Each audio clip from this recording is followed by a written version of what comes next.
రేపు రా అని నువ్వు ఎట్లా రాసుకున్నావో దేవుడు అలానే రాశాడు నీ ఇంటి తలుపుల దగ్గర. అపవాది నీ దగ్గరికి ఏదో రూపన యుద్ధం చేయాలని వస్తే ఆయన అంటాడట, వీరు లేరు ఇంట్లో రేపు రా అని రాశాడట. ఆయన ఇంట్లో లేరు రేపు రా, తలుపులు వేయబడి ఉన్నాయంట. All battle doors are closed. దేని కొరకును?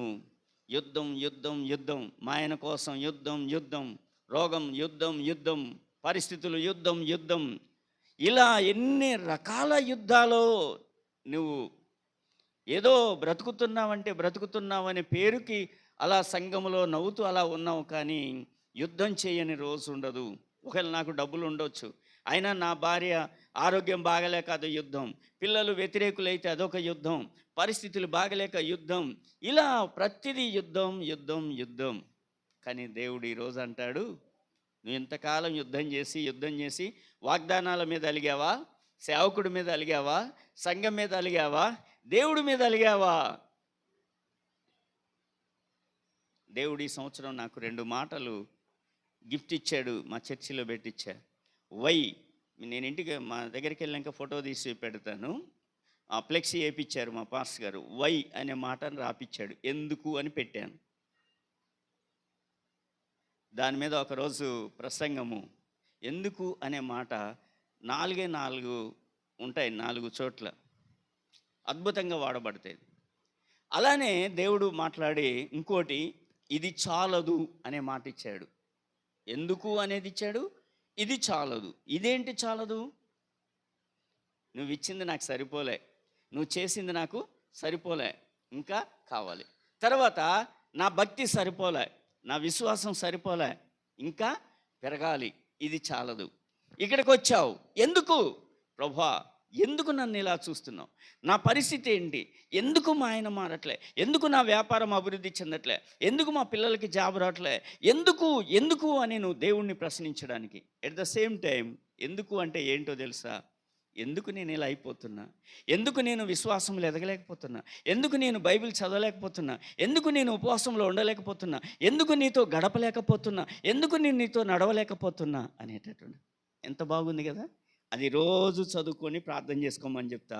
ఇటు చూస్తేనేమో ఇది చాలదు, ఇటు చూస్తేనేమో ఎందుకు. మధ్యలో మా వాగ్దానం ఉంటుంది. ఈరోజు మీతో దేవుడు మాట్లాడుతున్నాడు, మీరు దేవుణ్ణి అడగండి, ఎందుకు? ఈ సంవత్సరం కూడా ఇలానేనా? ఎందుకు? ఈ సంవత్సరం కూడా ఇంతేనా? ఎందుకు? ఈ సంవత్సరం కూడా ఇలా పోవాల్సిందేనా? దేవుణ్ణి అడగండి, ఎందుకు?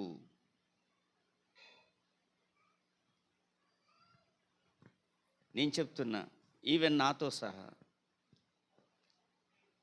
నేను ఏ ఇంటిలో అడుగుపెట్టి ప్రార్థన చేశానో ఆ ఇండ్లలో ప్రజెంటు 0 ట్యాబ్లెట్స్ వాడడం, 0. ఎన్నో ప్రాబ్లమ్స్లో దేవుడు వాళ్ళని లిఫ్ట్ చేయడం చూస్తూ ఉన్నాం.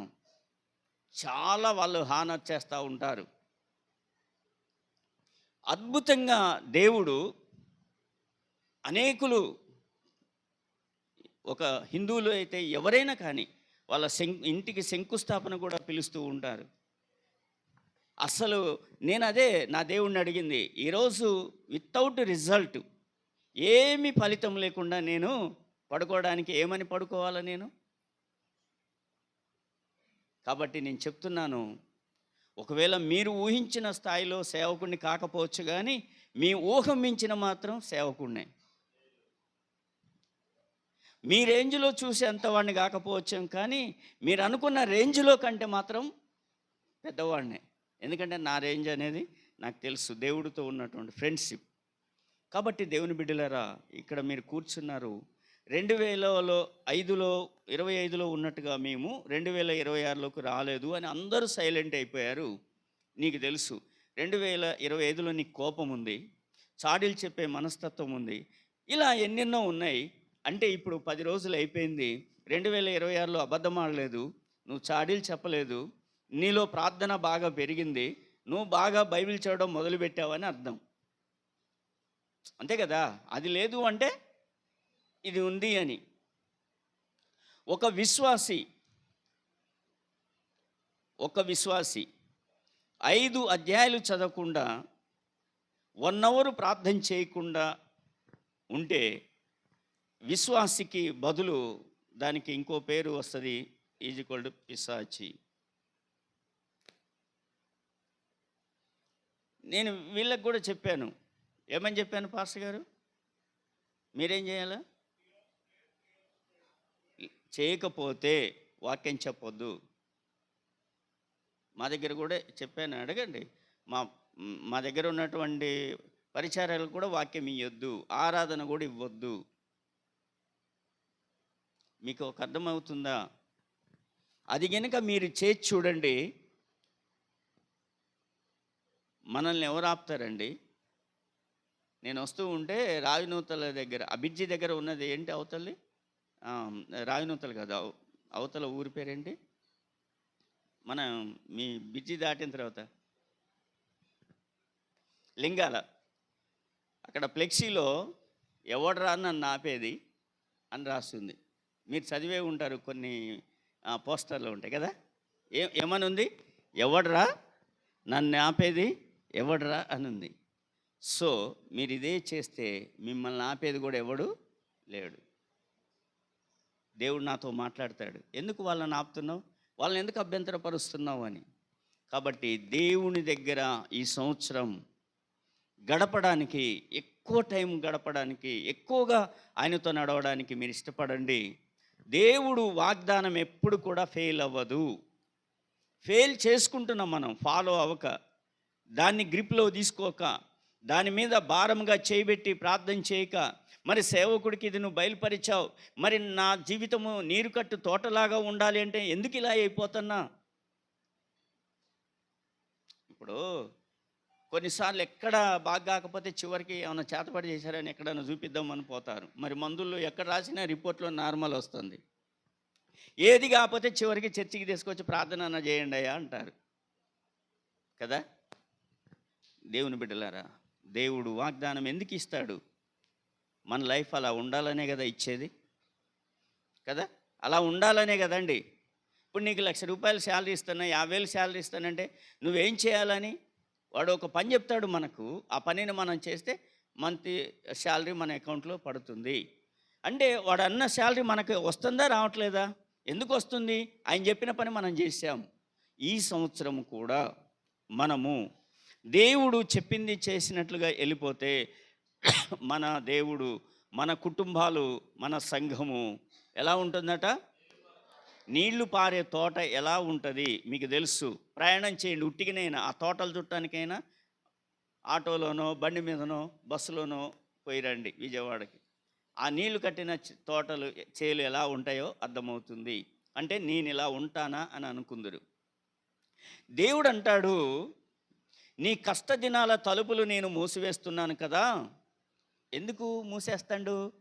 పేతురు రాస్తున్నటువంటి పత్రికలో రాశాడు. అది 3వ అధ్యాయంలో చదువుదాము, 8-9 వచనాలు. పేతురు తన చూడండి, నేను తీయడమే అట్లా మళ్ళీ పేజీ కూడా మార్చలే, టక్కన వచ్చేస్తుంది.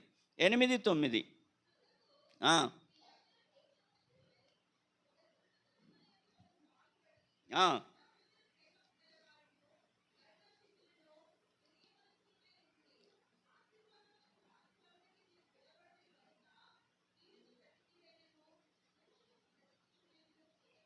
ఏంటంట, మీరు అందరూ కలిసి ఒక మనసులై ఉండండి, సుఖదుఖములో పాలు పొందండి, సహోదర ప్రేమ కలిగిన వారై ఉండండి, కరుణాచిత్తులై ఉండండి, వినయ మనస్కులై ఉండండి. మీరు శాపమునకు రాలేదు, కీడు కోసం రాలేదు, శోధన అనుభవించడానికి రాలేదు, మీరు ఆశీర్వాదము పొందడానికి దేవుడు మిమ్మల్ని పిలిచాడు. స్తోత్రం. దేవుడు చూడండి, ఇప్పుడు సంఘము మరి ఎందుకో మరి ఉంటమే ఎంతో మరి రాలేదో తెలీదు. ఆదివారం ఏమన్నా ప్రయాణాల్లో పండగ పలసగా ఉన్నారు కదా, వాళ్ళకి నీళ్ళు అవసరం లేదని తోట అయితే ఉంటే చాలు. దేవుడు ఎందుకు పిలిచాడట? ఆశీర్వాదమునకు వారసులు అవ్వడానికి దేవుడు మనల్ని పిలిచాడు. దేనికి వారసులం కావాలా? ఆశీర్వాదం. అంటే ఈ సంవత్సరము మనందరము కూడా ఏక మనస్సు, మనందరికీ ఏ మనసు ఉండాలా? ఒకరి యొక్క సుఖ దుఃఖాలలో ఒకరి సుఖ దుఃఖాలలో ఒకరి కష్టం వచ్చిందనుకోండి, నేను వెళ్ళి సిప్పరా ఆమె యొక్క కష్టమంతా నేను తెలుసుకోవడానికి ప్రయత్నం చేస్తా. మళ్ళీ యూతులకు వస్తా, చిన్నమని నీకు తెలుసా సిప్పోరాకి ఎందుకు ఆడుతుంది? అట్నే కావాలి. దేవుడు అనేవాడు ఉన్నాడు. ఆడేమో దేవుడు ఏదో చేస్తాడులే, నువ్వు ధైర్యంగా ఉంటాంట. ఈడికొచ్చి దేవుడు అనేవాడు ఉన్నాడు. చూస్తున్నావుగా,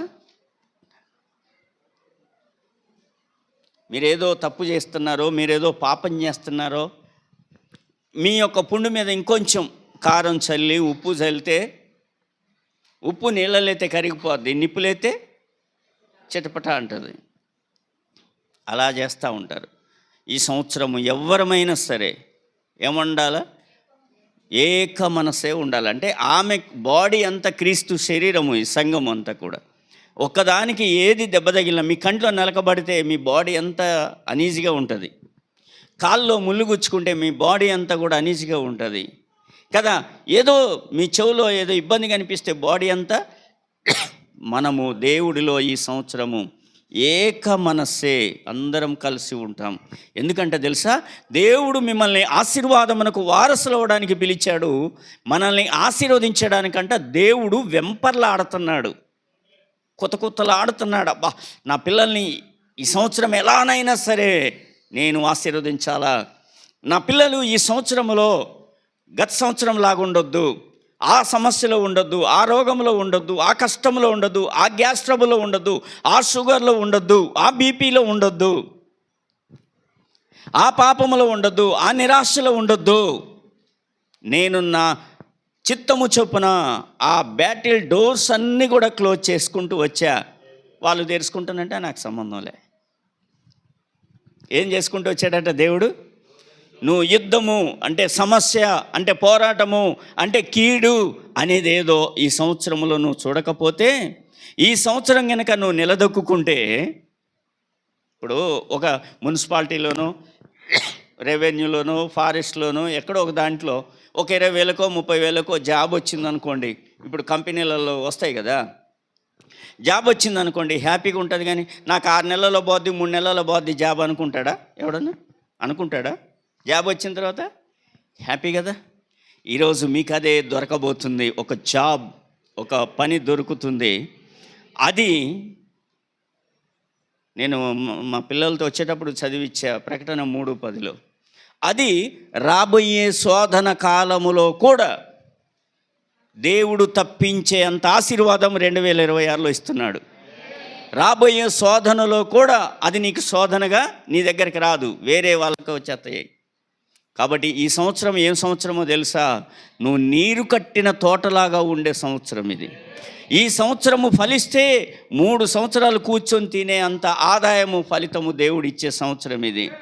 కాబట్టి దేవుడు వెంపర్లాడుతున్నాడు నిన్ను బ్లెస్ చేయడానికి, నీకు జ్ఞానం ఇవ్వడానికి, నీకు ఆరోగ్యం ఇవ్వడానికి, నీ కూతురికి సంబంధము, నీ యొక్క కొడుక్కి సంబంధము, వాళ్ళకి పనులు, నీ పరిస్థితులకు అన్నిటికీ చాలిన దేవుడుగా దేవుడు ఈ సంవత్సరము బ్లెస్ చేయాలని ఆయన కొత్తలాడుతున్నాడు, వెంపర్లాడుతున్నాడు.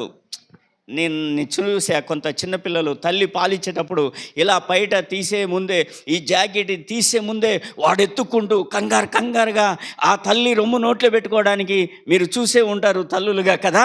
నా దేవుడు కూడా ఈ సంవత్సరము మనల్ని ఆశీర్వదించడానికి ఆయన అలా వెంపర్లాడుతూ ఉన్నాడు. హల్లెలూయా. సరిపోలేదండి అంటే మళ్ళీ అడుక్కోవాలా? నేనే సరిపోలేదని మళ్ళీ అడుక్కోవాలా? నాకు ఇంత అన్నం వద్దండి అని పెట్టిన దాంట్లో ఇంత తీస్తే గౌరవం, కానీ ఇంతింత పెడతామంటే మొఖమాటానికి వద్దులే అని సగమాకలతో లేసేటట్టు చేస్తే ఎట్లా అండి? మళ్ళీ నేను అడుక్కోవాలా మిమ్మల్ని? ఒక్కసారి మీరు దేవుని కనపరచగలరా? హల్లెలూయా! దేవుడు నీ బాధ ఏదో, నీ కష్టం ఏంటో వీటన్నిటిని కూడా ఈ సంవత్సరంలో చూడండి. ప్రకటన గ్రంథం 21వ అధ్యాయం 4వ వచనం, నేను చక్కటి ఆశీర్వాదాలు మీ ముందుకు తీసుకొస్తా, మీరు మంచిగా ఉండండి. ఏం చేస్తున్నాడట ఆయన? వారి కన్నులు ఎవరి కళ్ళు? ఎవరైతే ఈ సంవత్సరం ఏడ్చారో, గత సంవత్సరంలో దేంట్లో చేయబెట్టినా మా ఆయన ఏందో కానీ అది ముందుకే రాదు. మేము ఏది అన్నా చేద్దాము అంటే మానెత్తి నేను కూర్చుంటుందో అది ముందుకే రాదు. ఇలా పరిస్థితులు అన్నీ దవుతూ ఉన్నాయి కదా. ఎవరైతే ఈరోజు వాక్యం వింటున్నారో దేవుడు అంటున్నాడు, వాళ్ళ కళ్ళల్లో ఉన్న కన్నీరు ప్రతి బాష్ప బిందువు ఏం చేస్తాడట? తుడిచివేయును. ఇప్పుడు అనవసరంగా వీళ్ళిద్దరు ఏదో మాట అనుకున్నప్పుడు ఇచ్చిన మనకి వెంటనే టెంప్ట్ అయిపోయి కళ్ళ నీళ్ళు వచ్చినాయి అనుకో,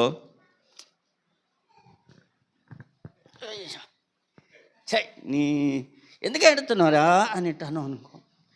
ఆమెకు లోపల ఎంత బాధ ఉన్నా, అమ్మ నా దగ్గరకు వచ్చి ఎంత ధైర్యపరిచిండే అనే దాని మీద ఆమె వెంటనే కూడా ఆమె విషయం మర్చిపోద్ది ఈ వైపుకి.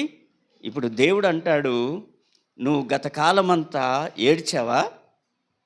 ఎవరికి కనపడనంత దుఃఖం నీ కడుపులో ఉందా? నీ కళ్ళల్లో ఆ నీళ్లు ఉన్నాయే, ఆ నీళ్ళే నీ తోటలోకి వస్తున్నాయి. దేవునికి స్తోత్రం. ఆ నీళ్ళే ఎక్కడికి వస్తున్నాయి? ఈ తోటలోకి వస్తున్నాయి. ఆ నీళ్లు నీ తోటలోకి వచ్చి ఆ నీరు కట్టిన తోటలాగా నీ జీవితం మారబోతూ ఉంది. ఇంతకాలం ఏడ్చిన నీ కన్నీళ్ళు ఉన్నాయే, బుడ్డిలో ఉన్నాయిగా, ఆయన అప్పులో పోస్తే కింద డౌన్లోకి వచ్చేస్తూ ఉన్నాయి. ప్రతి వాని యొక్క బాష్ప బిందువును ఆయన ఏం చేస్తాడట? చదవండి, తుడిచివేయును. ఉండదు దుఃఖమైన, ఏడుపైన, వ్యాధనైన. మొదటి సంగతులు గతం, పాస్ట్ ఈజ్. చెప్పండి, ఇప్పుడు మళ్ళా ఈ సంవత్సరం కూడా ఏడుద్దామా? చెప్పండి, ఈ సంవత్సరం కూడా ఏడుద్దామా? నీలో ఉన్న దుఃఖం పోతే నీలో దేవుడు ఆశీర్వాదము నింపి నిన్ను ఒక ప్రభావముతో, లోపల ప్రభావముతో, పైన పరిశుద్ధాత్మ శక్తితో నిన్ను ఒక ప్రయోజకురాలుగా చేయబోతా ఉన్నాడు ఈ సంవత్సరం. ఇక దుఃఖం, ఏడుపు, వేదన దేనికోసం విడదీసి చెప్పాడు. నీ పరిస్థితి ఎలా ఉందో ఇప్పుడు నాకు కూడా అనిపిస్తుంది. ఇలాంటివన్నీ చెప్పడం మనకు కామనే, పాస్టర్లుగా వినడం మీకు కామనే. అయినా దేవుడు ఎందుకు చెప్పడం నాకు కామనే, ఇలా చెప్పాలి కాబట్టి చెప్తున్నా. వినడం మీకు కామనే, వినాలి కాబట్టి వింటున్నా. ఇక మరి చెప్పడం ఎందుకు, వినడం ఎందుకు? ఆ దేవుడు ఎందుకు?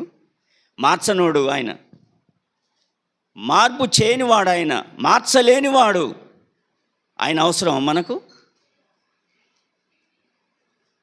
చెప్పండి, అవసరమా? అందుకే ఏమన్నాడు? ముందే చెప్పాడు, నీ యుద్ధ దిన జీవితం అంతా ఆగిపోతుంది. నువ్వు ఆశీర్వాదమునకు వారసుడుగా ఉండడానికి నువ్వు ఇక్కడ పిలువబడ్డావు. కాబట్టి ఈ పిలుపులో నీవు ఉన్నట్లయితే నీవు నీరు కట్టిన తోటలాగానే మారిపోతావు. దేవునికి స్తోత్రం, హల్లెలూయా. కాబట్టి దేవుని బిడ్డలారా, నువ్వు చేతులెత్తొద్దు, నాకేమీగా జరగదు, దొరకదు అని. నువ్వు దేవుడి కొరకు ఈ సంవత్సరము నువ్వు ఫలించాల. ఈ సంవత్సరం నువ్వు దేవుడి కొరకు ఫలించాలా. అప్పుడు దేవుడు నీకు ఏం చేయబోతున్నాడో చెప్తా. నువ్వు దేవుడికి ఏం చేయాలో 4 విషయాలు త్వరగానే చెప్పేసి నేను ముగిస్తా. 12:20 అయింది. ఓకే, మీకు చెప్పొద్దేమో టైము. రోమాపత్రిక 7వ అధ్యాయము, రోమాపత్రిక 7వ అధ్యాయం 4వ వచనం చదువుదాం.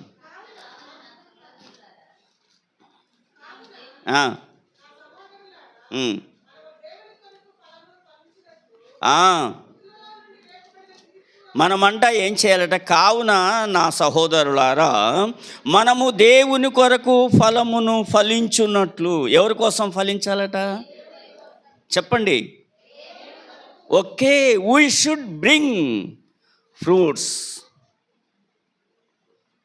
మనము దేవుని దగ్గరికి ఫలం తీసుకురావాలా. ఇప్పుడు మనం హాస్పిటల్లో ఉన్న వ్యక్తికి ఏం తీసుకెళ్తాం? ఏయో ఫలాలు ఏయో తీసుకెళ్తాం కదా.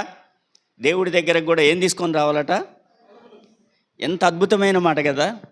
ఈ సంవత్సరము నేను నా దేవునికి ఏం తీసుకొని వస్తున్నా? ఎప్పుడు కూడా ఇతరులు నాకేం చేస్తారా, నాకేం పెడతారా నేను అనుకుంటా ఉంటారు. నేను అలా అనుకోను. ఇప్పుడు దాదాపుగా నేను విజయవాడ నుండి ఒక 2 డజన్లు పెన్నులు, 100 రూపాయల పెన్నులు, ఒక 20 డైరీలు, 200 రూపాయలు ఒక్కొక్క డైరీ, 20 మంది పాస్టర్లకి.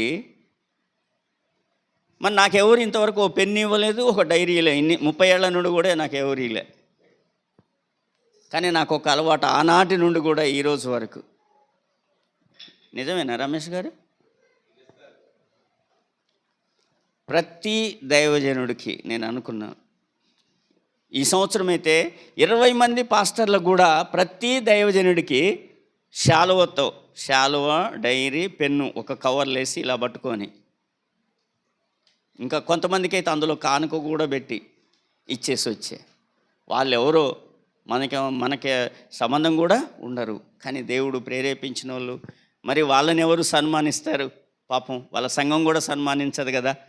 కానీ నేను సన్మానించాలా నా మనసులని వాక్యోపదేశము చేసేవాడు, వాక్యోపదేశము పొందినవాడు, చేసిన వాడికి ఆ సన్మానం ఎప్పుడూ కూడా ఉండాలి. కాబట్టి వాళ్ళు వాక్యోపదేశం చేస్తున్నారు, నేను వినకపోవచ్చు, కొంతమంది వింటున్నారు, మనకు సంబంధం కాకపోవచ్చు. కానీ నా గౌరవం చూడండి అలా. మనము దేవుడి నుండి అడుగుతాం, నా కష్టం పోవాలా, సమస్య పోవాలా. కానీ మన జీవితంలో నుండి దేవుడికి ఒక్క ఫలం కూడా ఇవ్వం. దేవుడు అన్నాడట, ఆకలి ఒకసారి తిరగడానికి వచ్చాడట. చూస్తే 3 సంవత్సరాల నుండి వచ్చా. ఏమయ్యా ఏం చేస్తున్నావు?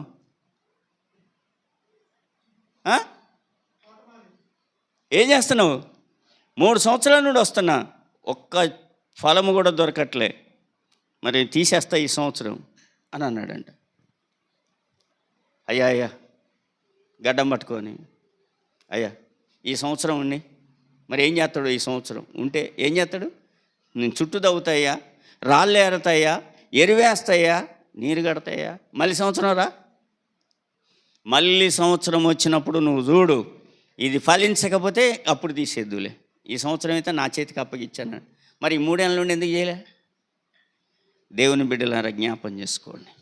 ఏ చెట్టు ఇక్కడ బలహీనతో మీకు తెలుసు, దాని కొరకు ప్రార్థన ఎక్కువగా చేయాలి. ఇప్పుడు మీరు సంఘం అంతా ఈ సంవత్సరం అంతా ఏం చేయాలట? దేవుని కొరకు ఏం చేయాలట? మీరు ఫలములు ఫలించాలా. ఇప్పుడు దేవుడు 4 అద్భుతాలు చేయబోతున్నాడు మీ యొక్క గృహాలలో. 4 రాసుకోండి. ఆ 4 దేవుడు చేసిన తర్వాత మనం దేవుని 2 ప్రశ్నలు అడగాల్సి వస్తాయి.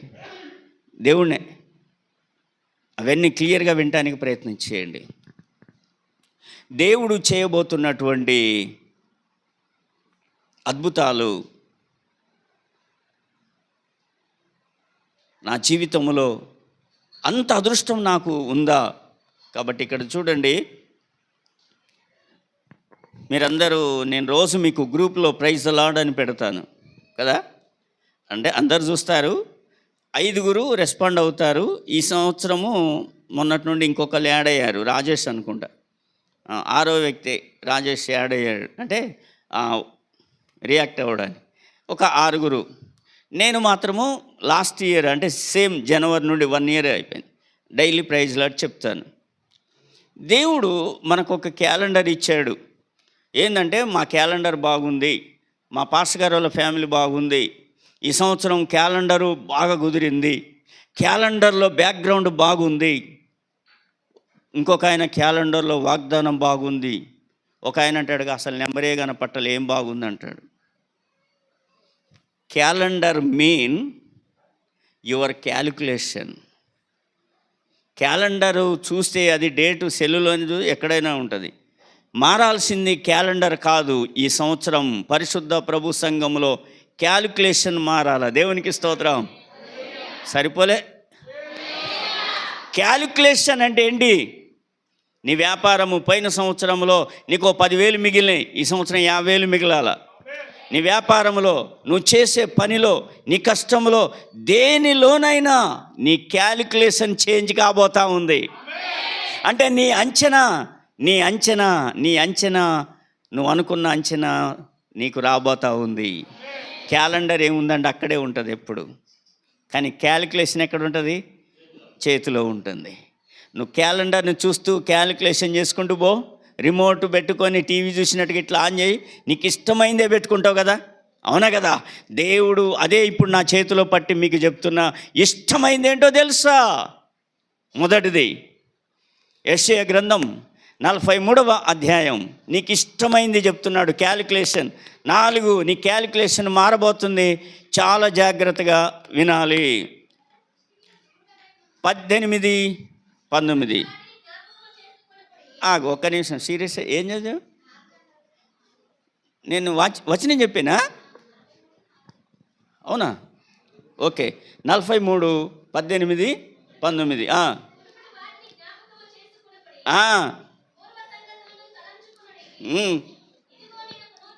మునుపటి వాటిని మీరు జ్ఞాపకం తెచ్చుకోవద్దు. పోయినసారి మిమ్మల్ని ఏదో బాధ పెట్టి ఉండొచ్చు. నేను కూడా కొంచెం నా యొక్క ఇక్కడ పద్ధతి నచ్చకనో, నా వాక్యం నచ్చకనో, లేకపోతే నా మాటల్లో నుండి మిమ్మల్ని ఏదైనా బాధ పెట్టే విధంగానో, అట్లనే మీ కుటుంబీకులలోనో, మీ సేవకుడో, మీ సేవకురాలో మిమ్మల్ని బాధ పెట్టి ఉండొచ్చు. అలానే మీరు కూడా కొన్ని సందర్భాల్లో బాధ పెట్టి ఉండొచ్చు మమ్మల్ని. ఇప్పుడు మేము మనందరం కలిసి ఏం చేయాలట? మునపటి వాటిని కడుపులో పెట్టుకొని ఏం చేయాలా? మునపటి వాటిని జ్ఞాపకము చేసుకోవద్దు, ఆ సంగతులు ఇక తలంచుకోవద్దు. ఏం చేస్తాడట దేవుడు? ఇదిగో నేనొక, ఈ సంవత్సరాన్ని ఏమంటారు ఇప్పుడు? మీకు ప్రైజ్ లాడ్ చెప్పిన తర్వాత మీ అందరూ నూతన సంవత్సర అంతే అంటారా? కొత్త సంవత్సర శుభాకాంక్షలు అంటారా కదా? నూతన సంవత్సర శుభాకాంక్షలు. ఇప్పుడు చూడండి, ఇదిగో నేను ఒక నూతన క్రియ చేయబోతున్నా. అయితే నేను నీరు కట్టాను కదా, ఆ నీళ్ళు వచ్చాయి కదా, ఆ నీళ్ళు వచ్చిన తర్వాత ఇప్పుడు చూడండి అక్కడ, ఇప్పుడే అది మొలుచును. దేవునికి స్తోత్రం. నీరు కట్టిన తర్వాత ఏమైంది? భూమిలో ఉన్న విత్తనం కాస్త మొలొస్తుంది కదా. ఇక మొలకొచ్చిన తర్వాత ఇప్పుడు చూడండి, మొక్కజొన్న వేశారు, జొన్న వేశారు కదా, రకరకాల పంటలు వేశారు. అది ఇప్పుడు మంచుకి చక్కగా కదా ఎంతో గ్రీన్గా కనపడతా ఉంది. నిజంగా కొంతమంది బోర్లు వేసి వాటికి నీళ్లు పెడతా ఉంటారు. ఆ నీరు కట్టిన తర్వాత ఇప్పుడు చూడండి, అది మొలిచింది. ఏమైందంట ఇప్పుడు? అది మీరు ఆలోచించరా? అంటే మీరు ఎక్కడున్నారు? మీకు ఆలోచన లేదా? నేను మీ జీవితాన్ని ఎలా కష్టపడి, నా తండ్రి మంచి వ్యవసాయకుడు. మన తండ్రి ఎవరట? మంచి వ్యవసాయకుడు. ఆ వ్యవసాయకుడు ఏం చేస్తున్నాడట? ఆ భూమి ఫలించాలి అని ఆ భూమికి ఏం కట్టాడట? నీరు కట్టాడట. ఇక్కడ ఏమన్నాడంటే ఉందురు. ఏమన్నాడు? ఉందురు. మనల్ని ఉందురు అన్నాడు. ఎక్కడుంటాము? ఎలా ఉంటామంటే ఇలా ఉంటామంట. ఆ నీళ్లు పారుతున్నప్పుడు దీన్ని ఏమంటారంటే, నీళ్లు పారేదాన్ని వాటర్ ఫాల్స్ అంటారు. పైనుండి నీళ్ళు పడతా ఉంటాయి కదా, చూడాలనిపిస్తుంది, ఫోటో దిగాలనిపిస్తుంది. ఒకసారి కిన్నెర్సన్లో ఒక మురికి కాలువ హాస్టల్ నుండి ఒక డ్రైనేజ్ వస్తుంది. ఆ డ్రైనేజీ వచ్చేటప్పుడు అది కొంచెం హైట్ ప్లేస్లో నుండి వస్తుంది. అవి కింద పడేటప్పుడు తెల్లగా కనపడతా ఉంటాయి. నేను ఫోటోలు దిగేటప్పుడు మహేష్ పాస్టర్ గారిని తీసుకెళ్ళి ఆ మురికాల పక్కన కూర్చోబెట్టి, అన్న ఇక్కడ కూర్చొని ఫోటో దిగండి, భలే కూర్చుంది అన్న, వాటర్ ఫాల్స్లో దిగినట్టే ఉందని. మరి అంతే, అవి పడేటప్పుడు ఎంత మురికున్నా పడేటప్పుడు తెల్లగానే కనపడతాయి. ఇప్పుడు మనం ఎక్కడో దిగొచ్చినట్టుగా పలానా దగ్గర దిగినవంటే ఎవరు నమ్మరు, అంత చక్కగా వచ్చింది ఫోటో. దేవుని బిడ్డలారా, ఆ పడుతున్నటువంటి నీళ్ళు, అయితే దేవుడు అంటున్నాడు పారేటటువంటి నీళ్ళు కూడా ఎలా ఉంటాయి? తెల్లగా చక్కగా ఉంటాయి. ఆ తోటలాగా ఉంటామంట మనం, ఆ తోటలాగా ఉంటాం. కాబట్టి ఇప్పుడు అది మొలుస్తుంది మీ జీవితంలో. ఏంటి మొలిచే తెలుసా? ఆశీర్వాదము మొలుస్తుంది. హల్లెలూయా. ఏమన్నాడు? మీరు ఆశీర్వాదమునకు వారసులు అవ్వడానికి పిలువబడ్డారు. We are called. నువ్వెందుకు పిలువబడ్డావో తెలుసా? ఇప్పుడు నువ్వు ఆశీర్వాదము ఈ నూతన సంవత్సరంలో పొందబోతున్నా. నేను అంటాను, మరలా ప్రేమతో చెప్తున్నా, గత కాలంలో ఏదైతే ఫేస్ చేసావో ఆ ప్రాబ్లం మరలా కూడా రిపీట్ ఈ ఇయర్లో అయితే మనం చేంజ్ అయినా వేస్టే, క్యాలెండర్ చేంజ్ అయినా వేస్టే, ముందు ప్రాబ్లం చేంజ్ అవ్వాలి. దేవునికి స్తోత్రం చెప్పండి. మన ప్రాబ్లం చేంజ్ అవ్వాలి కాబట్టే మనల్ని దేవుడు చేంజ్ చేయాలని ఆశపడుతున్నాడు. మనలో ఆ చేంజ్ అనేది రావాలా, ఆ మార్పు అనేది దేవుడు చూడాలి. ఏంటి ఆ మార్పు అంటే, మీతో చదివించాను రోమాపత్రిక 7వ అధ్యాయంలో. ఏం చదివించా? ఆయన కొరకు మనము ఫలములు ఫలించాలి. ఎవరి కోసం ఫలించాలా? ఇప్పుడు బాధపడుతుంటారు పిల్లలు లేనటువంటి వాళ్ళు.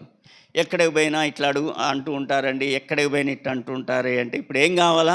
వాళ్ళు ఎంత డబ్బైనా సరే, ఎన్ని యాత్రలకైనా సరే, ఎన్ని ఆయుర్వేదికులైనా సరే, ఎన్ని రకాలుగా ఎక్కడికి చెబితే ఎవరెక్కడంటే అక్కడికి వెళ్ళిపోతూ ఉంటాం. మనకున్న కోరిక అంతా ఒకటే, కడుపు పండాలి.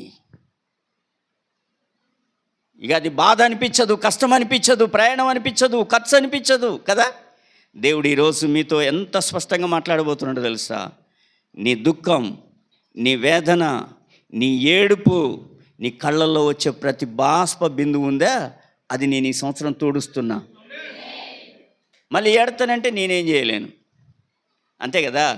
మళ్ళీ కొంతమంది ఏం చేస్తారు కదా, ఈ సంవత్సరము నువ్వు ఏడవడం ఆపితే రానున్న సంవత్సరాల్లో అది సంతోషం సంపూర్ణమవుతుంది. ఈ సంవత్సరం సంతోషిస్తే రానున్న సంవత్సరాల్లో నీ సంతోషం ఏమవుద్ది? సంపూర్ణమవుతుంది. మొదటిది, ఇదిగో నేను ఒక నూతన క్రియ చేయుచున్నాను. నేను నూతన క్రియ చేయుచున్నా. ఎడారి అంటే ఎక్కడ నీరు దొరకనటువంటి ప్లేసు, అంటే నిన్ను ఎంత లోతు తవ్వినా ఎక్కడ తడి కూడా దొరకనంత నీ జీవితంలో ఎండిపోయి ఉన్నావు నువ్వు. కానీ దేవుడు దాన్ని ఏం చేస్తాడట?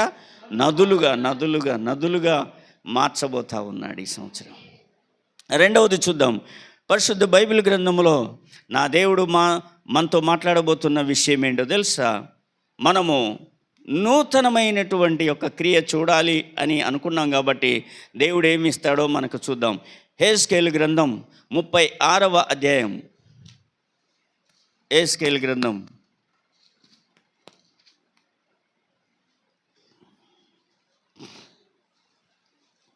26వ వచనం.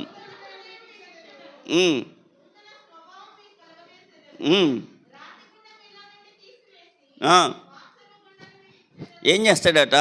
నూతనమైనటువంటి హృదయం మీకు ఇస్తా, నేను మీకు ఇస్తా. నూతన క్రియ నేను చేస్తా మీకు. నూతన క్రియ చేసిన తర్వాత పాత మనిషిగా నువ్వు ఉండొద్దు, నువ్వు కొత్త మనిషిగా ఉండాలి. కొంతమందికి ఏంటంటే నూతన క్రియ చేయడమే, కొంతమంది కొంచెం వాళ్ళలో అహం వచ్చేస్తూ ఉంటుంది. ఇక నా అంతటా ఆమె లేదు, నా అంతటా ఆయన లేడు, నేను ప్రార్థన చేసినా, నేను ఎంతో భక్తురాలని, నేను ఎంతో భక్తుడిని, నేను ప్రార్థన చేయబట్టి ఇది జరిగింది అని అనుకుంటారు. ప్రార్థన చేసేవాడు పచ్చి అబద్ధాలు ఆడరు, ఎండి అబద్ధాలు కూడా ఆడరు. మళ్ళీ పచ్చి అబద్ధాలు అంటే వాళ్ళ దగ్గర కొన్ని ఎండి ఉన్నాయని అనుకుంటారు. నేను పచ్చాపల్లి అంటే సరే ఎండి తింటారా అన్నట్టు ఉంటుంది అన్నట్టు. పరిశుద్ధాత్మ ఉన్న ఎవరికైనా, పరిశుద్ధాత్మ అభిషేకం ఉన్న ఎవరికైనా భాషలు వచ్చినా ఎవరైనా ప్రార్థనలో నేను దేవుడితో గడుపుతున్నా, దేవుడు నాతో మాట్లాడతాడని ఎవరన్నా అన్నా వాళ్ళను అనేకులు కూడా అభిమానిస్తారు. వాళ్ళు ఎవరి మనసును గాయపెట్టరు, ఎవరి మనసును బాధ పెట్టరు, ఎవరి మనసును కృంగదీయరు. అలా చేసిన వాళ్ళు దేవుడితో సహవాసం చేసినట్టు కాదు, మనుషుల సహవాసం. కాబట్టి ఇప్పుడు దేవుడు మనకేమిస్తాడట? నూతన సంవత్సరంలో నూతన హృదయం నేను మీకు ఇస్తా, నేచర్ కూడా చేంజ్ చేస్తా, నీ స్వభావమును కూడా నేను మారుస్తా. స్వభావం అంటే ఏంటో తెలుసండి? స్వభావం అంటే ఏంటి? మిరపకాయ ఇస్తే కొరికితే ఏముంటుంది? కారం ఉంటుంది. దాని స్వభావం ఏంటి? కారం ఇవ్వడమే దాని స్వభావం. చింతకాయ కొరుకుతావు, పులుపు ఉంటుంది, దాని స్వభావం ఏంటి? పులుపు. ఓకే. స్వీట్ ఇస్తే తింటాం, దాని స్వభావం ఏంటి? తీపిదనం. అంటే మన స్వభావం ఏంటి? ఇక్కడ దేవుడు అంటున్నాడు, నీకు కొత్త స్వభావం ఇస్తా. అంటే నువ్వు మిరపకాయ కొరికినా స్వీట్ తిన్నట్టే ఉంటుంది, చింతకాయ కొరికినా స్వీట్ తిన్నట్టే ఉంటుంది. అంటే నీ దగ్గర ఉప్పు, కారము, పసుపు అన్నీ కలిపిన ఒకే రుచిగా ఉండే విధంగా నిన్ను చేస్తా. అంటే నీ దగ్గర వేరే రుచి ఉంది అని అర్థం. నీ స్వభావము దేవుడిచ్చిన స్వభావంలో లేవు. కాబట్టి నూతన స్వభావముని నీకు ఇస్తా. నూతన స్వభావము అంటే నీ స్వభావంలో మార్పు రావాలి. మార్పు వస్తుందా అండి? ఇది ఇంపాసిబుల్ కదా. మిరపకాయని కొరికితే తీయగుంది, కాకరకాయని కొరికితే తీయగుందని ఎవరైనా అనగలమండి? మరి దేవుడు అంటున్నాడు, నీ స్వభావము మార్చబడుతుంది, నీకు నూతన స్వభావం ఇస్తా అనంటే దేవుడు ఏ స్వభావాన్ని చూసి అన్నాడు మనల్ని అంటే, దేవుడు మనకిచ్చిన స్వభావంలో మనము లేము. దాంట్లో నేను ఒక రాసే దీని మీద మెసేజ్, రూపము స్వభావము. రూపము చూసినప్పుడు దాని స్వభావము మనం చెప్తాం. మిరపకాయ దాని రూపం, మిరపకాయ అంటే ఇట్లుంటుంది.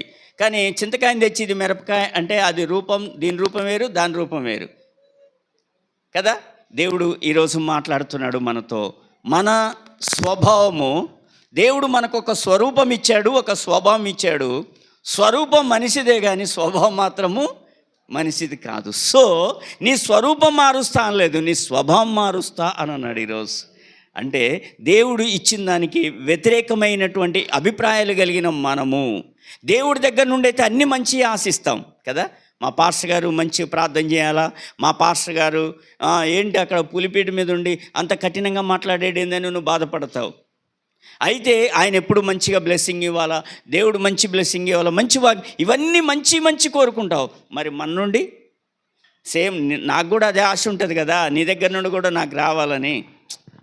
ఏమండి, మీ ఇంట్లో పెళ్ళికి వస్తే నేను 1000 రూపాయలు చదివిచ్చా, నీకేమనిపిస్తుంది? మా ఇంట్లో పెళ్ళికి వచ్చేటప్పుడు నేను వాళ్ళకి 1000 రూపాయలు చదివి ఇచ్చారు కాబట్టి మనం కూడా సరే మనం పోకపోయినా ఎవరికైనా ఇచ్చి పంపిద్దాం, 1000, ఇదిగో మా పేరు మీద బులిబాబు 1000 అని రాసేయి అని అంటాడు కదా.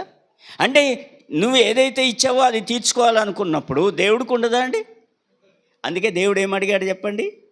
మీరు నా కొరకు ఫలములు ఫలించాలి. అది దేవునికి స్తోత్రం. మీరు ఈ సంవత్సరం ఫలించి చూడండి, మీ ఫలాలు అధికంగా కాబోతూ ఉన్నాయి. మీ ఫలాలు ఆయనకు ఒక్కటిస్తే జక్కయ్య యేసయ్యకు 4 రెట్లు చెల్లిస్తే యేసయ్య జక్కయ్యకు 100 రెట్లు ఇచ్చాడు. 96% పెంచాడు దేవుడు. ఈ సంవత్సరం కూడా నువ్వు ఏదైనా న్యాయంగా చెయ్యి, దేవుని కొరకు నువ్వు ఫలించు. నువ్వు 4% చేస్తే 96% నీ పట్ల చేయబోతున్నాడు. అది విశ్వాసమా, అది ప్రేమ, అది నమ్మకమా, అది ప్రార్థన, అది బైబిల్ స్టడీ, అది ఏదైనా సరే ఓన్లీ దేవుడు నిన్ను అడుగుతుంది 4%. దేవుడు నీకు ఇచ్చేది 96%. చప్పట్లు కొడతారు ఒకసారి? అదేలే, నేనే అడగాల. దేవునికి స్తోత్రం. మూడవది, 4 మాటలన్నా కదా. మూడవది దేవుడు ఏమి ఇస్తాడు చూద్దాం. ప్రకటన గ్రంథం 21వ అధ్యాయం 5వ వచనం చదువుదాం. ఇందాక మనం అక్కడ ఆగిపోయినాం. ఇందాక చెప్పండి.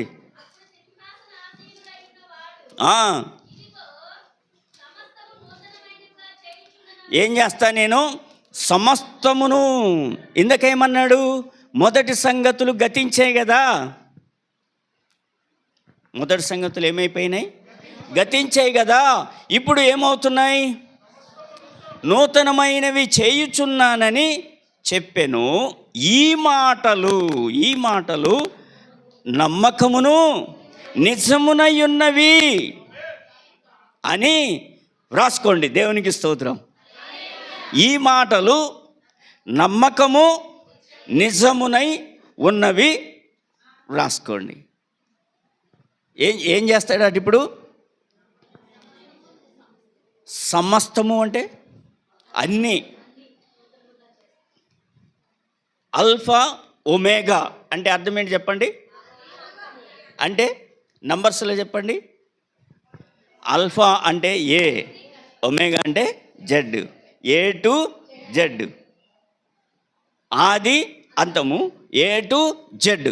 అంటే సమస్తము కూడా నీ ఫ్యామిలీలో ఏ నీడ్స్ అయితే ఉన్నాయో, నీ ఫ్యామిలీలో ఏ నీడ్స్ అయితే అవసరమో అవన్నీ కూడా నూతనంగా చేస్తాడట. ఇప్పుడు మా ఇంట్లో ఈ చిన్న టీవీ ఉందండి.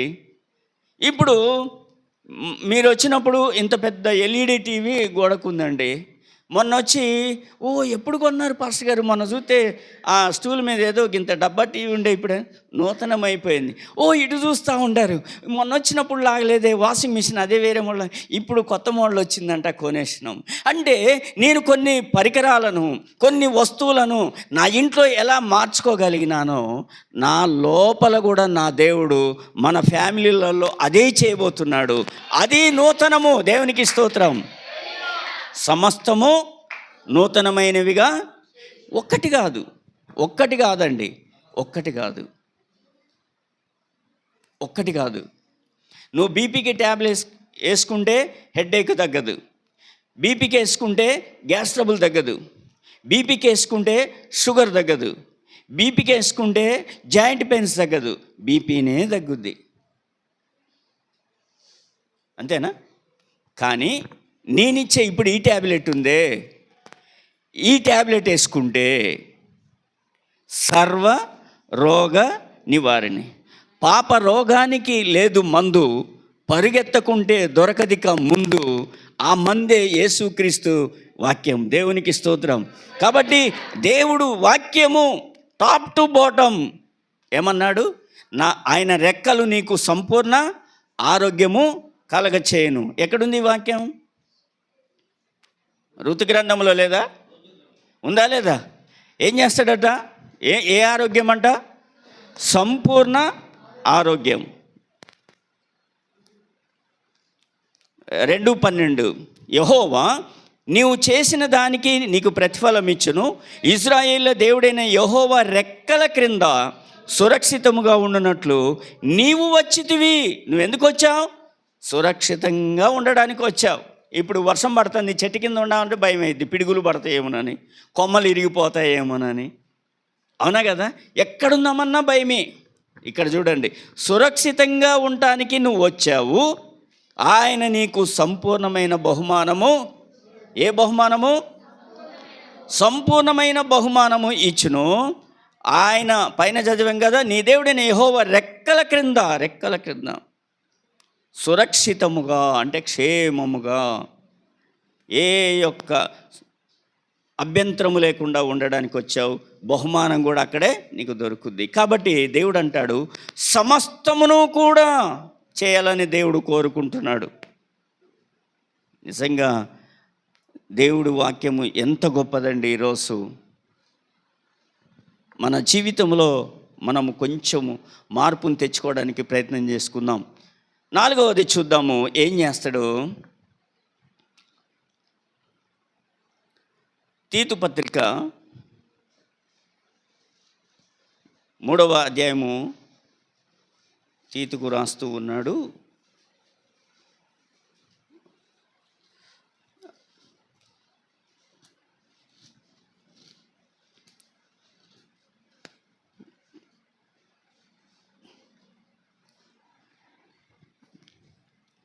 3వ అధ్యాయము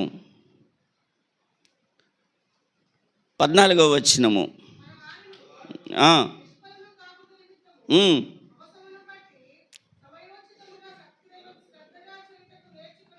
ఏంటంట? ఏం నేర్చుకోవాలంట?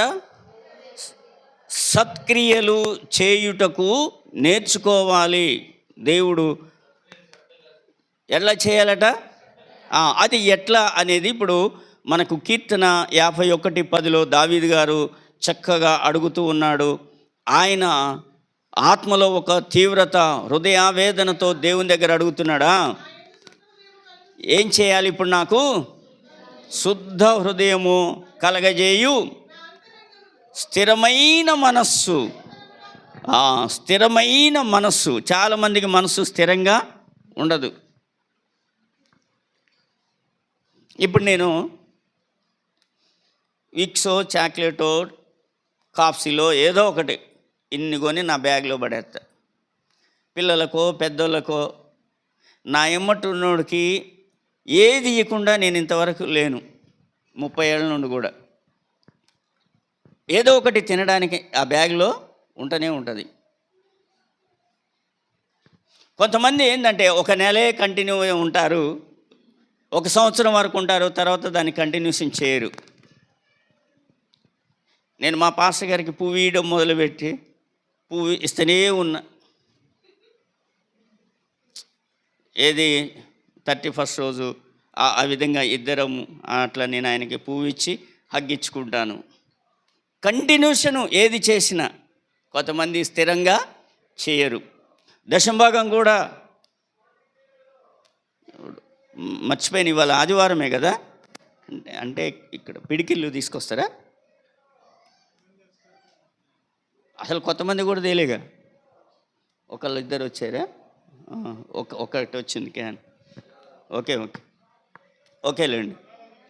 బల్లారాధనకి అన్ని నెలవి కలిపి వస్తాయా? సండే కాకుండా మంత్లీ తీసుకొస్తా. ఓకే, మంచిది. God bless you all. మీ అందరికీ దేవుని ఆశీస్సులు. స్థిరంగా చేయాలి. ఏది చేసినా స్థిరంగా ఉండాల. అంతేగాని ఎంత పెరిగినా నేను 2000 ఇస్తా, నేను 1500 ఇస్తా అని స్థిరం అంటే అట్లా కాదు. వర్ధిల్లిన కొలది.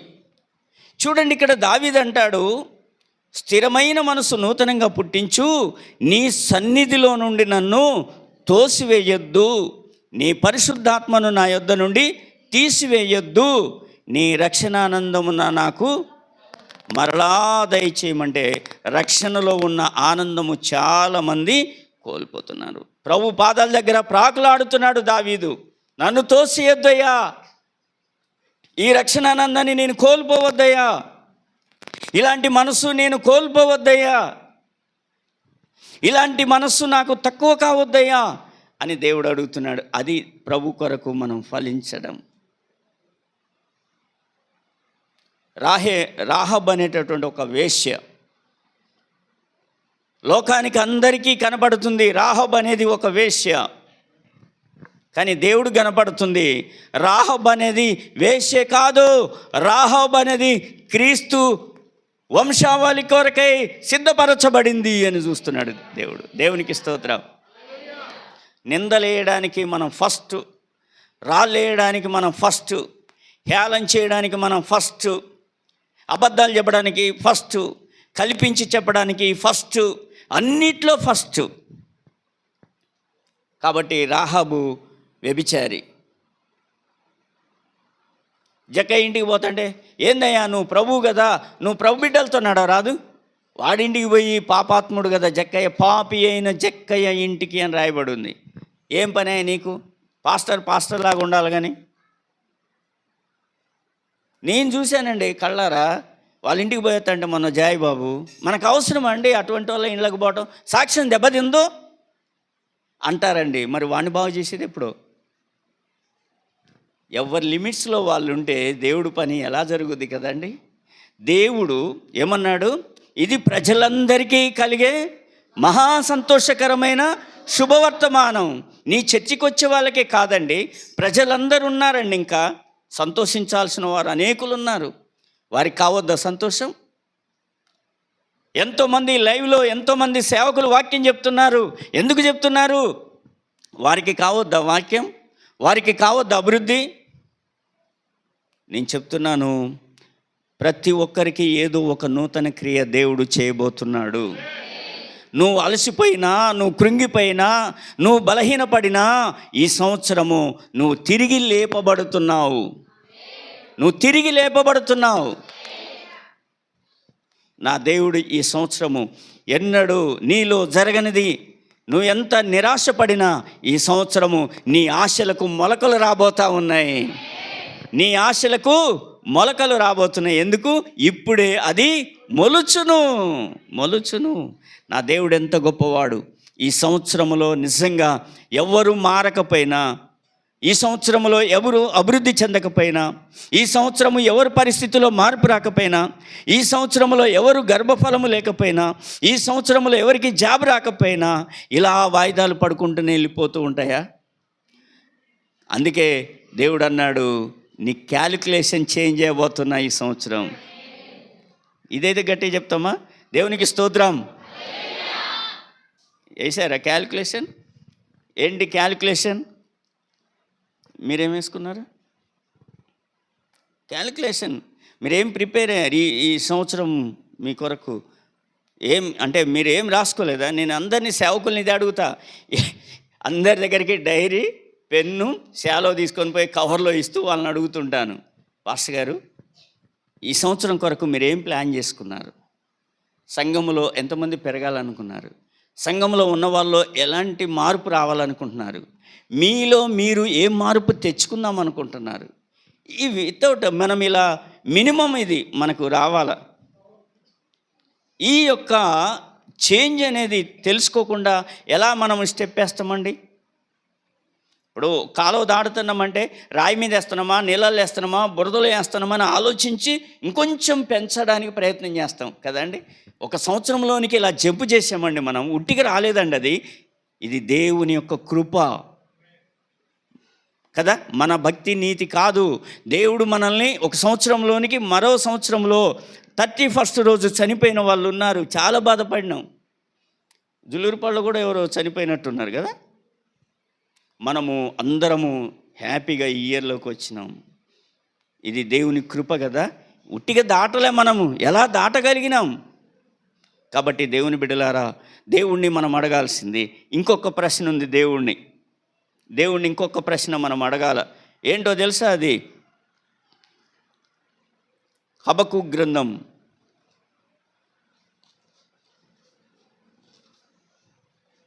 3వ అధ్యాయం మొదటి 2 వచనాలు. దేవుణ్ణి మనం అడగాల్సింది ఇంకోటి ఇప్పుడు చదువుతున్నామా?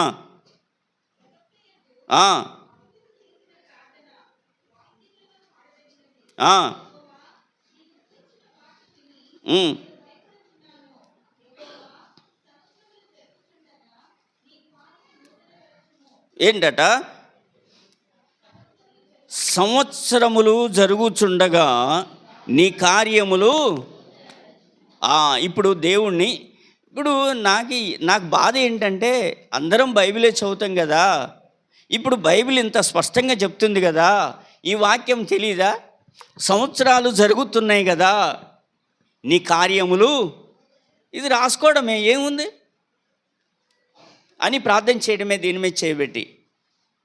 చూడండి అక్కడ హబక్కూకు చేసిన ప్రార్థన. ఏమని ప్రార్థన చేశాడు? 31st నైట్ చేసిన ప్రార్థన, 2025లో చేసిన ప్రార్థన, 2026 కొరకు చేసిన ప్రార్థన, 2025లో ఉన్న పరిస్థితిని బట్టి 2026లో జరగాల్సిన పరిస్థితి కొరకై చేసిన ప్రార్థన. ఇదేమన్నా పెద్ద సీక్రెటా? ఏమని చేయాలి ఇప్పుడు? యెహోవా, నిన్ను గూర్చిన వార్త విని నేను భయపడుతున్నా. భయం వేస్తుందంట. ఎందుకు? బాగా నా వైపు తలలెత్తండి. ఎందుకు భయం వేస్తుంది? ఈ సంవత్సరం కూడా అట్లా ఉంటుందో ఏమో. ఈ సంవత్సరం కూడా నేను చెప్తున్నాను ప్రియులరా, ఈ సంవత్సరము నువ్వు మందుల కొరకే ఎంత డబ్బులు ఖర్చు పెట్టావో ఆ మందుల మీద చేపెట్టి ప్రార్థన చేసి 3000 పెడితే 300కే రావాలా, 5,000 పెడితే 500కే రావాలా? ఇలా నువ్వు ప్రార్థన చేసుకుంటూ ప్రతి విషయం కొరకు, ఎక్కడో ఉన్నోళ్ళండి, అమెరికాలో ఉన్నవాళ్ళు, దుబాయ్లో ఉన్నవాళ్ళు, లండన్లో ఉన్నవాళ్ళు కొబ్బరి నూనె బాటిల్ అక్కడ పట్టుకొని నేను ఇక్కడుండి ప్రార్థన చేసి, వాళ్ళు హిందూస్ అయి ఉండి, బ్రాహ్మిన్స్ అయి ఉండి, వేరే మరి ఉండి దేవుణ్ణి ఎరగని వారై ఉండి కూడా అక్కడ వాళ్ళు కొబ్బరి నూనె బాటిల్ పట్టుకొని ప్రార్థన చేస్తూ ఉంటే, ఆ నూనెను మీరు డ్యూటీకి తీసుకెళ్ళే వాటర్లో 2 డ్రాప్స్ వేసి మీ ఆయనకోటి మీకోటి ఇవ్వండి.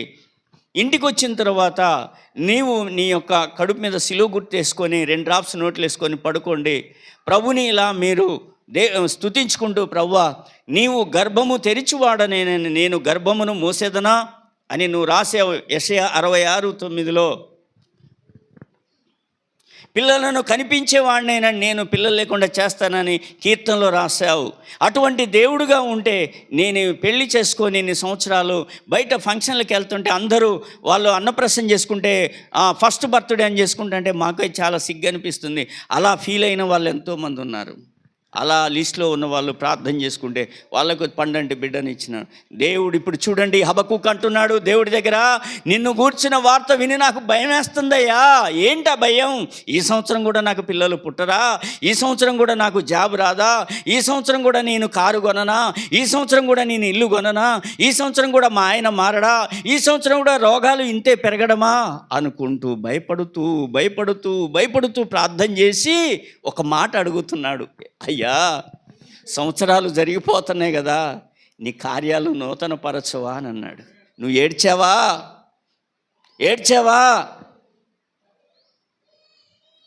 కన్నీళ్లతో విత్తువాడు, కీర్తన 126. కన్నీళ్లతో విత్తువాడు. ఆ కన్నీళ్ళు, నీళ్ళు ఏడ కన్ను పెట్టాలి, కన్నీళ్ళు అదే నీళ్లు పారే తోట అంటే ఎక్కడి నుండి వస్తాయి నీళ్లు? ఎడారిలోకి ఎక్కడి నుండి వస్తాయి నీళ్లు? అరణ్యములు ఎక్కడి నుండి వస్తాయి నీళ్లు? నువ్వు కార్చే కన్నీరుందే హబక్కూకులాగా నువ్వు ప్రార్థన చేస్తే సంవత్సరాలు గడుస్తూ ఉన్నాయి. ప్రభువా ఏమన్నాడు దేవుడు? ఒక మాట ఇచ్చి పంపాడు ఇక్కడికి. నేను ప్రార్థన చేస్తున్నా జగ్గిపేట బిడ్డల కొరకు. ఆయన ఏమన్నాడంటే, నేను బాగు చేయాలనుకున్నోడనే బాగు చేస్తా, నా చిత్తంలో ఉన్నవాడిని ఆశీర్వదించడానికి ఎంత దూరమైనా వెళ్తా అని అంటే నాకు ఇట్నే భయం వేసింది.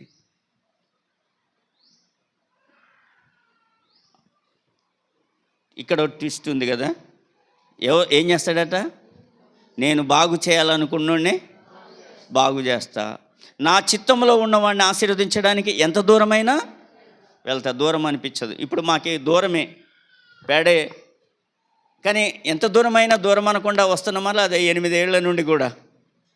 అయితే ఇక్కడ గమనించండి, ఆయన బాగు చేయాలనుకున్నవాడు ఎవరు అంటే, ఆయన కొరకు ఎవరు ఫలించాలని నిలబడతారో వారిని ఆయన బాగు చేస్తాడు. అప్పుడు చెప్పండి, రోమపత్రిక 7:4 ప్రకారంగా మీరు చదివింది, ప్రభు కొరకు నేను కూడా ఈ సంవత్సరము ఫలిస్తా. ఈ మెసేజ్ మీద చేయబెట్టి ఇంట్లో ఏడవండి.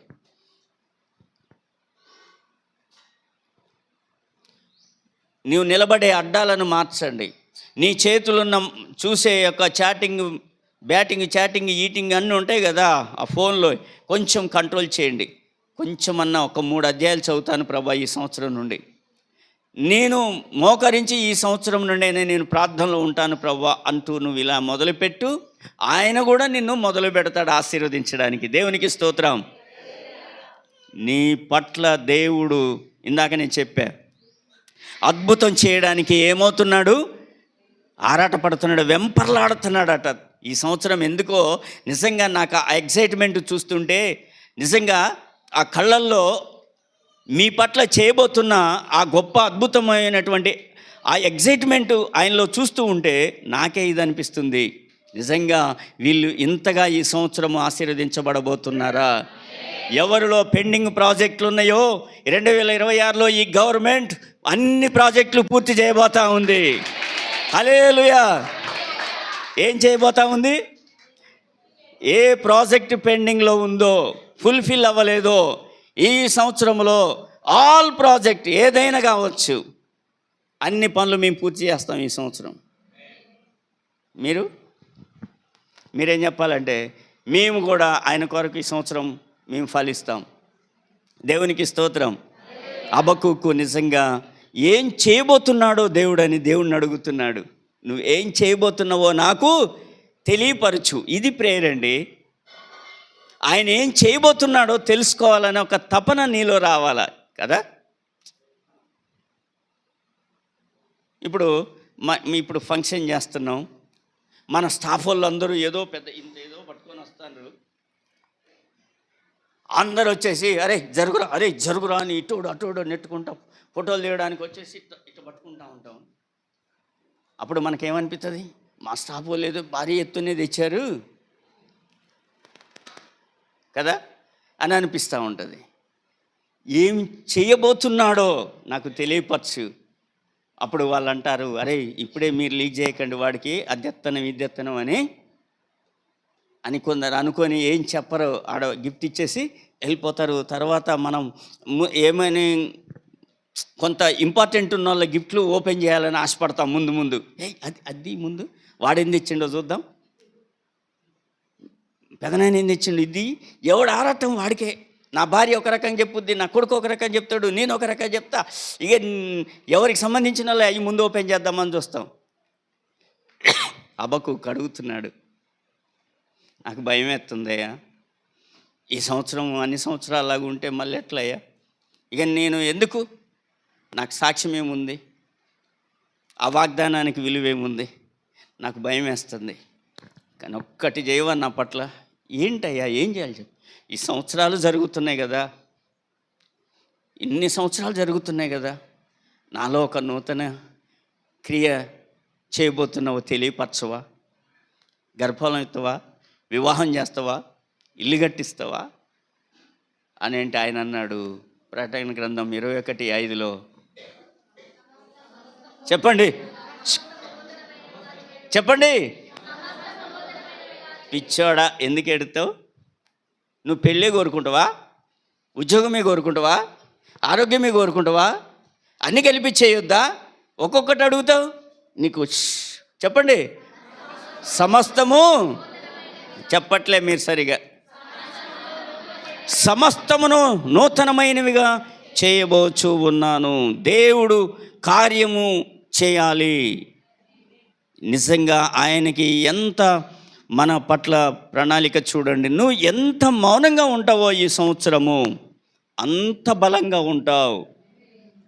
నువ్వు ఎంత ఓర్పుతో ఉంటావో నువ్వు అంత విజయం పొందుతావు.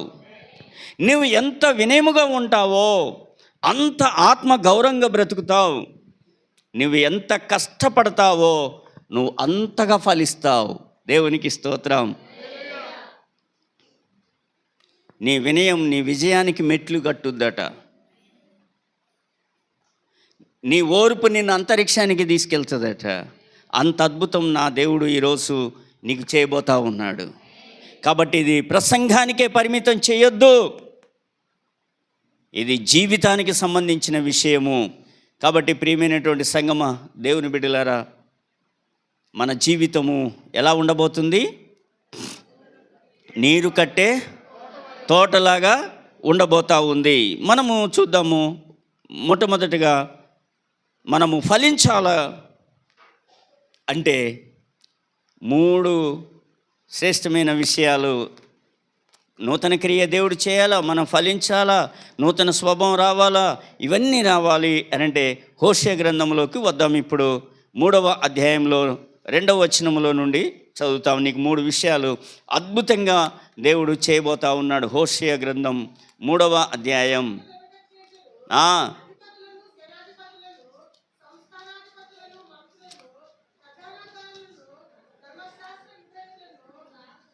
మూడవ అధ్యాయము 2వ వచనము నుండి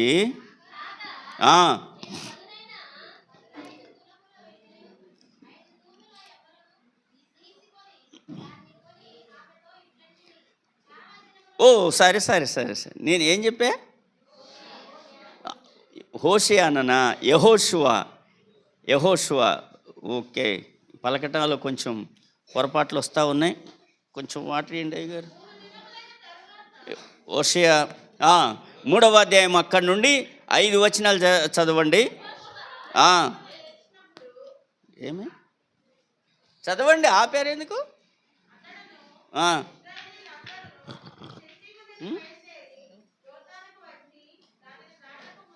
మేడ్ ఇన్ ఇండియా.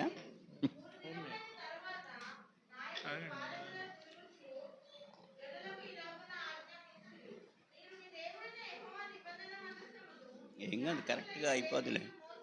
1:30 క్లోజ్ చేద్దాం.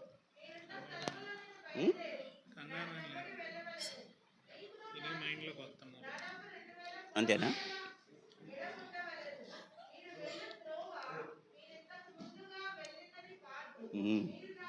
Thank you. నడవరాదు. ఇంకెందుకు ఏంటట?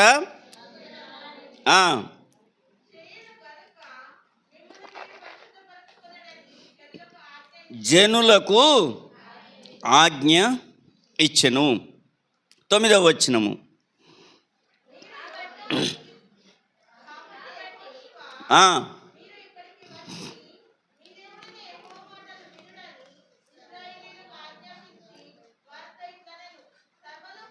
అంతే.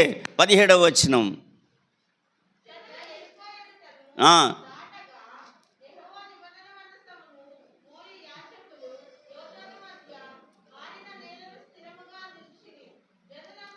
జనులందరూ యోర్దానును దాటుట తుదముట్టు వరకు ఇజ్రాయేలు ప్రజలందరూ, పిపిఎస్ ఫ్యామిలీ అందరూ ఆరిన నేల మీద దాటుచు వచ్చిరి. 3 విషయాలు ఇందులో నేను పంచుకుంటా.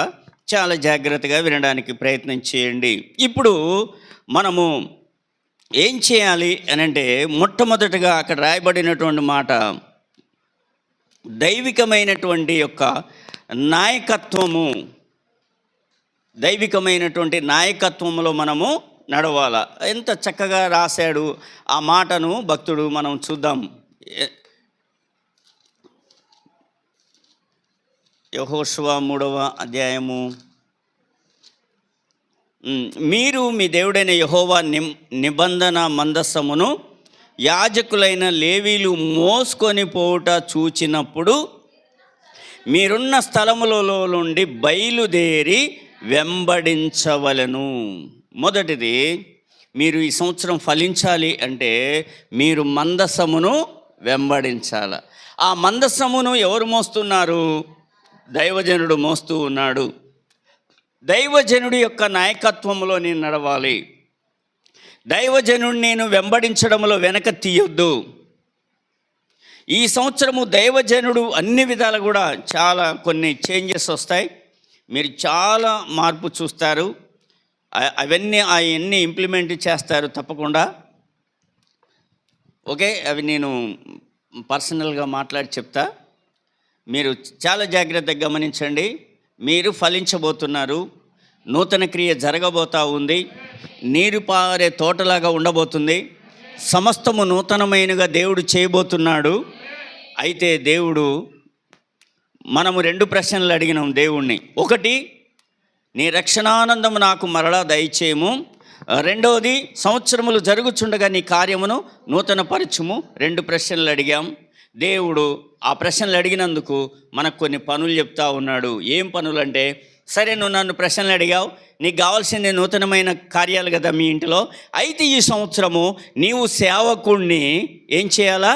వెంబడించాలా. ఏం చేయాలా? సేవకుడిని వెంబడించాలా. సేవకుడికి సంఘానికి కమ్యూనికేషన్ ఉండదు. ఎవరో ఒకళ్ళిద్దరు ఎవరో మాట్లాడతారేమో. ఇప్పుడు ఎగ్జాంపుల్, నాతో బిడ్డలు వచ్చారు. వాళ్ళు వెంబడించడము అంటే సేవకుడితో ఎటు వెళ్తున్నా, పాస్టర్ గారు మీరు ఇవాళ ఎటన్నా వెళ్తున్నారా? పాస్టర్ గారు కూడా ఇవాళ నేను ఇటు వెళ్తున్నా. ఒకరికొకరికి చెప్పుకొని ఎక్కడికి వెళ్తున్నారో వారిని వెంబడించి, అది మందిర పని లేకపోతే సేవ పని, లేకపోతే సువార్త పని, లేకపోతే విజిటింగ్ పని, ఏదైనా సరే ఈ సంవత్సరంలో సంఘము ఏది చెబితే సేవకుడు దానిని ఏం చేయాలి? సంఘము వెంబడించాలి. అపోస్తుల యొక్క బోధ, అపోస్తుల యొక్క సహవాసం, ఫెలోషిప్, అపోస్తుల యొక్క బోధ, అపోస్తుల యొక్క సహవాసం. సహవాసం చాలా ఇంపార్టెంట్. ఇది సహవాసం లేకపోతే సతికిలబడిపోతాం. సహవాసం లేకపోతే సాతాను బందీలైపోతాం. సహవాసం ఉండాలి. ఎవరికైనా సరే ఏముండాలా? గ్రూప్ అనేది ఉంటుంది ఎవరికైనా కదా. ఒక గ్రూప్ అనేది మెయింటైన్ చేస్తారు. ఇప్పుడు అందరు కూడా సెల్లో సైన్యం అని పెడతారు. ఇప్పుడు ఈయనెవరు పొంగులేటి సైన్యమనో, జగన్ సైన్యమనో, నీ సైన్యమనో, నా సైన్యమనో, వాళ్ళ ఫ్రెండ్స్ ఏం చేసుకుంటారు? ఒక గ్రూప్ ఒకటి పెట్టుకొని సైన్యము అనే మాట వాడుతూ ఉంటారు. నా వెనకింత సైన్యం ఉంది అని చెప్పడానికి. అట్లనే మనం అందరము కూడా ఒక సైన్యము, ఒక సమూహము, సహవాసము. మన సహవాసము కూడా విడివిడిగా ఎవరికి ఎవరుగా మనం ఉన్నట్టుంటే ఎవడైనా మనల్ని ఆడుకుంటారు కదా. అపవాది కూడా దానికి చోటు దొరుకుద్ది. కాబట్టి దేవుని బిడ్డలారా, ఈ సంవత్సరము మనము దేవుణ్ణి, సేవకుణ్ణి ఈ సంవత్సరం ఏం చేయాలా? వెంబడించాలా. వెంబడించినప్పుడు ఎలా వెంబడించాలా చూడండి. ఎంత దూరం ఉండాలట? మీకును దానికి దాదాపు 2000 కొలమూరల ఎడముండవలను. మీరు వెళ్ళే త్రోవ మీరు ఇంతకుముందు వెళ్ళింది కాదు. మీరు గుర్తుపట్టండి. సంవత్సరం గుర్తుపట్టండి. పోయిన నెల ఎంత వచ్చింది? ఇప్పుడు బిజినెస్ చేసేవాళ్ళు కోట్లో నిన్నెంత గిరాకీ వచ్చింది, ఇవాళ ఎంత గిరాకీ వచ్చింది, నిన్నెంత అమ్మినవు, ఇవాళ ఎంత అమ్మినవు, అవునా కదా. ఇవాళ మనము సరుకులు పోను. నిన్న నాతో ఒక ఆయన ఫోన్ చేసి అంటున్నారు, ఏముందండి ఆ పెట్టుబడి పోను, ఏదో ఇగో ఎంత వచ్చింది, పోయిన సంవత్సరం కంటే ఈ సంవత్సరం 1,00,000 తగ్గింది అని అన్నాడు. ఇప్పుడు మనము ఇందాకనే చెప్పాను కదా, క్యాలిక్యులేషన్ మనము మారబోతుంది. క్యాలిక్యులేషన్ మారబోతుందంటే గతం కంటే తగ్గదు కాదు, ఇప్పుడు గతం కంటే పెరుగుడే. దేవునికి స్తోత్రం. బంగారం పెరుగుతుందా తగ్గుతుందా? పెరుగుతుంది. నేను మా అబ్బాయికి చైన్ చేయించేటప్పుడు 70,000 ఉండే, ఇప్పుడు ఎంత ఉంది? అంటే డబల్ పెరిగింది కదా. దేవుని బిడ్డలారా, క్యాలిక్యులేషన్ పెరగబోతుంది. నీకు నువ్వు అనుకున్న దానికంటే నీకు గొప్ప విలువ నీ ఇంటికి రాబోతుంది. నీ క్యాలిక్యులేషన్ ఇది బాగా మైండ్లో పెట్టుకో. నీ క్యాలిక్యులేషన్ చేంజ్ అయిపోతుంది. నువ్వు ఎంత ఖర్చు పెడుతున్నావో ఇప్పుడు మిగులు రాబోతా ఉంది. నీ యొక్క కష్టార్జితము అన్యుల ఇల్లు ఎంత చేరిందో దాంట్లో మిగులు ఉండబోతుంది ఈ సంవత్సరం. ఇంకా ప్రతిదీ కూడా నీ హ్యాబిట్స్లో చేంజ్ రాబోతుంది. నీ బిహేవియర్లో చేంజ్ రాబోతుంది. నీ యొక్క యాటిట్యూడ్లో చేంజ్ రాబోతూ ఉంది. నీ నేచర్లో చేంజ్ రాబోతూ ఉంది. నీ ఫెయిత్లో చేంజ్ రాబోతుంది. నీ యొక్క ప్రేయర్లో చేంజ్ రాబోతుంది. నీ టోటల్ లైఫ్లోనే దేవుడు నూతనమైనవిగా, సమస్తమును నూతనమైనవిగా చేయబోతూ ఉన్నాడు. హల్లెలూయా. నీ భార్యలో చేస్తాడు, నీలో చేస్తాడు, నీ బిజినెస్లో చేస్తాడు, నీ జాబ్లో చేస్తాడు, నీ కుటుంబంలో చేస్తాడు, నీ సేవలో చేస్తాడు, ఈ మనందరి ఇళ్ళల్లో దేవుడు చేస్తాడు. కాబట్టి ఇప్పుడు మీరు వెళ్ళింది ఇంతకుముందు వెళ్ళింది కాదు. పులిచింతలు ఇప్పుడు వెళ్తే పోయినసారి చూసిన పులిచింతలే, కానీ ఇప్పుడు వెళ్తే పులిచింతలు అప్పట్లాగా లేదు, చాలా డెవలప్ అయింది. అంటే అయ్యో చూసేద్దాంపా అని అనిపిస్తుంది. ఇప్పుడు నేను 25లో ఉన్నట్టుగా ఉంటే నన్ను ఎవరు చూడడానికి రారు. బాగా మీకు పోయినసారి గుర్తు చేసినో లేదో, స్వస్థ చిత్తుడయ్యాడు సేనా పట్టినవాడు అని చెప్పినా మొన్న నవంబర్లో వచ్చినప్పుడు చెప్పలేదా? సేనా పట్టినవాడు ఒకడు ఉన్నాడు కదా, సమాధుల్లో తిరుగుతాడు, వాడు చెప్పలే? ఎగ్జాంపుల్ చెప్పినా, వాడిని చూడ్డానికి జనం వచ్చేసారు. వాడు ఇంతకుముందు వెళ్ళిన త్రోవ కాదు ఇప్పుడు వెళ్ళేది. ఇప్పుడు గుర్తుపట్టుతున్నారు అందరూ కూడా, వాడి తోవ మారిపోయింది. సంఘబిడ్డలారా, ఇక్కడ చూడండి ఎంత అద్భుతమైన వాక్యమో. మీరు వెళ్ళు త్రోవ, ఇప్పుడు ఈ సంవత్సరము మీరు అనుకున్న దారి ఉందే, మీరు అనుకున్న కార్యం ఉందే, మీరు చేయబోతున్న పనులున్నాయే, మీ ఇంట్లో జరగబోతున్న ఏదైతే ఉందో మీకు ఇంతకుముందు జరిగినాయి కావు. గుర్తుపట్టండి అన్నాడు. చూసారా ఎంత అద్భుతంగా మాట్లాడాడు. గుర్తుపట్టండి, మీరు ఎంత అద్భుతం జరగబోతుందో. ఇప్పుడు హాస్పిటల్లో అడ్మిట్ అయ్యారు. డాక్టర్ గారు వచ్చి చూస్తాడు. అమ్మా నిన్నటికంటే చాలా బెటర్ అమ్మా, నిన్నట్లాగా లేడు. మళ్ళీ రేపు పొద్దున వచ్చాడు, ఏండి పేషెంటు నిన్నట్లాగా లేడండి, నిన్నట్లాగా లేడు, చాలా చేంజ్ వచ్చిందండి అంటాడు. మళ్ళీ మూడో రోజు వస్తాడు, ఏమండి వాళ్ళ మధ్యాహ్నం డిశ్చార్జ్ చేసుకోవచ్చు, మీరు ఇంటికి తీసుకెళ్ళవచ్చు, లేదా ఐసీయూలో ఉంటే జనరల్ వార్డుకి మార్చుకోవచ్చు, ఇంతకుముందు ఉన్నట్టుగా లేడు, మార్పు వచ్చేసింది. దేవునికి స్తోత్రం. అర్థమైందా మీకు? ఇంతకుముందు ఉన్నట్టుగా లేడు పేషెంటు. నిలబడతాడు ఇప్పుడు కొంచెం, చెయ్యాడిస్తాడు కొంచెం, 2 ఇడ్లీ తింటాడు కొంచెం, అన్నంలో పడ్డాడు కొంచెం, మింగగలుగుతున్నాడు కొంచెం, నడవగలుగుతున్నాడు కొంచెం, ఇంటికి తీసుకెళ్ళొచ్చు. ఇప్పుడు దేవుడు అంటున్నాడు, మీరు వెళ్ళే త్రోవ 2025 వరకు నడిచింది కాదు, ఇప్పుడు మీరు వెళ్ళే త్రోవ గుర్తుపట్టండి. దేవునికి స్తోత్రం. మీరు ఇది నేను అన్నది క్యాలిక్యులేషన్లో చేంజ్ అంటే ఇదే, గుర్తుపట్టండి. గుర్తుపట్టండి. అద్భుతం చూడబోతున్నారు. మీరు ఏం చూడబోతున్నారు? నీ కళ్ళకు ఆ యొక్క అవకాశం కల్పించండి. ఏం కల్పించాలా? అవకాశం కల్పించండి. మా దగ్గర ఈ మధ్యలో ఒకసారి ఎగ్జిబిషన్ పెడితే దాంట్లో ఒకటి కొత్తది యాడ్ చేశారు, ఏంటి జలకన్య అని. ఆ యొక్క ఫోటో చూసి మీరు నమ్మండి, ఏసీ కూడా పెట్టేశారు, రెయిన్ సీజన్ మళ్ళీ కూడా. ఆ అమ్మాయి అందులో దిగి ఇలా ఆ జలకన్యలా పోతూ ఉంటే ఈలలు, సౌండ్లు, సెల్ఫీలు, అస్సలు మామూలుగా లేదు. ఇంతకుముందు లాంటిది కాదు ఎగ్జిబిషన్, ఇంతకుముందు లాంటి ఎగ్జిబిషన్ కాదండి. ఇప్పుడు ఎగ్జిబిషన్లో చాలా మార్పు వచ్చేసింది. ఇంతకుముందు లాంటిది కాదండి, సిఎంఆర్ చాలా చేసేసి ఇలా అన్ని చేంజెస్ వస్తున్నాయి. మనలో చేంజెస్ ఇప్పుడు రాబోతున్నాయి. దేవునికి స్తోత్రం. మనలో చేంజెస్ కూడా ఇప్పుడు రాబోతున్నాయి. పోయినసారి మీరు మున్సిపాలిటీలో చూస్తే మనుషులు చేసేది ఇప్పుడు యంత్రాలు చేసుకుంటూ వెళ్ళిపోతున్నాయి. రోడ్డు కూడా అదే ఊడ్చుకుంటూ పోతుంది. సెప్టిక్ ట్యాంక్ కూడా క్లీన్ చేసే ట్యాంకర్ వేరే, ఇంతకుముందు లాంటిగా అన్ని డిపార్ట్మెంట్లలో చాలా మార్పులు వచ్చినాయి కదా. ఇంతకుముందు ఉన్నట్టుగా లేదు, అంత చేంజ్ ఉంది. గుర్తుపట్టండి, గుర్తుపట్టండి. నీ ఇంట్లో అదే జరగబోతుంది. ఏం జరగబోతుంది? ఏం జరగబోతుంది? అదే అంటే ఏంటది? చెప్పుకోండి, మీరే చెప్పుకోండి. ఏం జరగబోతుంది? అద్భుతము జరగబోతుంది. ఇంకా మూడవదిగా చూసినట్లయితే చూడండి,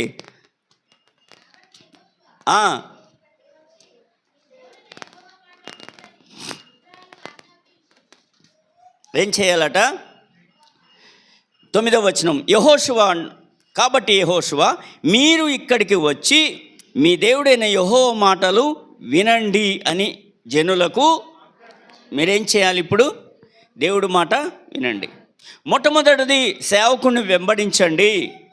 రెండవది సేవకుని వెంబడించేటప్పుడు ఇంతకుముందు ఎలా వెంబడించావు, ఇప్పుడు ఎలా వెంబడించా గుర్తుపట్టండి.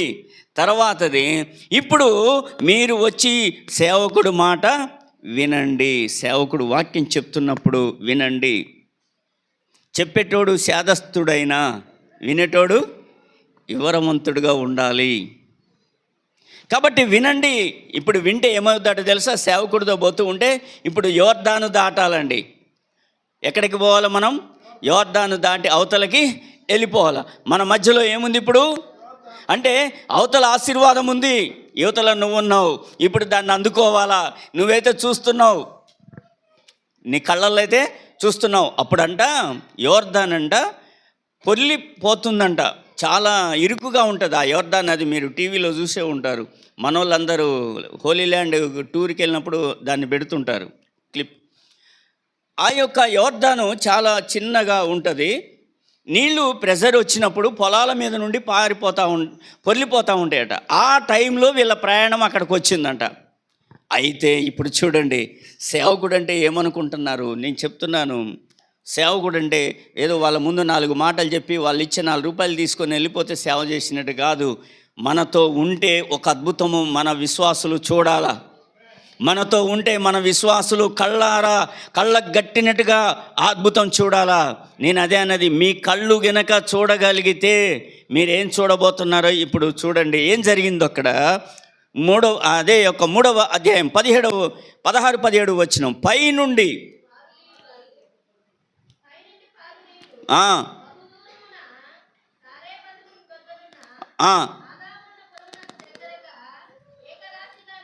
ఎందుకు అక్కడ దేవుని మందసాన్ని మోసే ఆ దైవజనుడి యొక్క కాళ్ళు ఆ నీళ్లకు అలా తగిలినాయంట.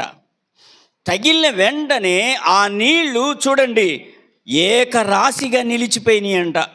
ఏమైపోయినాయంట? అర్థమైందండి?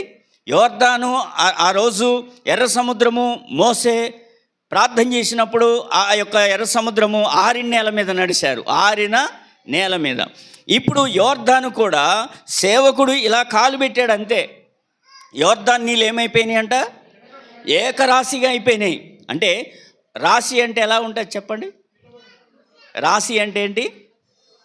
ఇట్లా గొప్పగా పిరమిడ్ ఉంటుంది చూసారా, ఆ టైప్లో ఉంటుంది రాశి. అలా ఏకరాశిగా నిలబడ్డాయట నీళ్ళు. కిందకి వెళ్ళిపోయినాయి, పైనుండి వచ్చి అక్కడే ఆగిపోయినాయి. ఇప్పుడు నేల కూడా ఏమైపోయిందంట? బురద లేదు. బురద ఉంటే రాళ్ళల్లో బురద జారి నువ్వు పడతావని, నీ కాలుకు బురద అవుద్దని దేవుడు ఏం చేశాడు చూడండి, ఆరిన నేల మీద. ఇప్పుడు నేను సాక్షులు వేసుకున్నా, ఇక్కడ ఎట్లయినా నడుస్తుంది ధైర్యంగా. అదే బురద ఉన్న దగ్గర అయితే సాక్షులు ఇప్పేయాలి. దాంట్లో చూస్తూ దాంట్లో అడుగు పెట్టలేం కదా. దేవుడు ఏం చేసాడు, నా పిల్లలు బురద కూడా అడుసు త్రొక్క నేల, కాళ్ళు కడగ నేల, కాబట్టి నా పిల్లల కాళ్ళకు బురద అంటొద్దు అని ఏం చేశాడట? నీళ్ళు ఎవరు కాలు పెట్టాడు అక్కడ? దేవుని సేవకుడు అలా కాలు పెట్టాడట అంతే. నీళ్ళు అక్కడే. ఇప్పుడు విశ్వాసులు చూస్తున్నారు, ఇజ్రాయేల్ ప్రజలంతా, నా సేవకుడిని వెంబడిస్తే ఇంత అద్భుతం జరుగుద్దా? సేవకుడిని వెంబడిస్తే ఇంత కార్యాలు చూస్తామా? ఇప్పుడు మనము యోర్దాను దాటబోతున్నాం. చూడండి, దేవునికి స్తోత్రం. 7వ వచనం చదువుదాం. 17 జనులు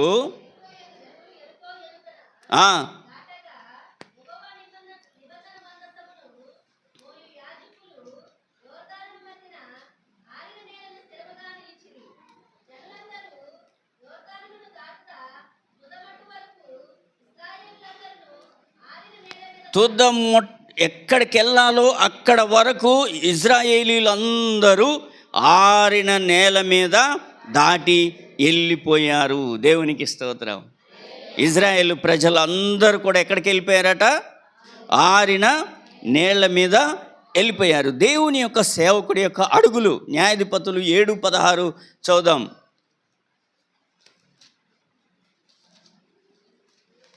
7:16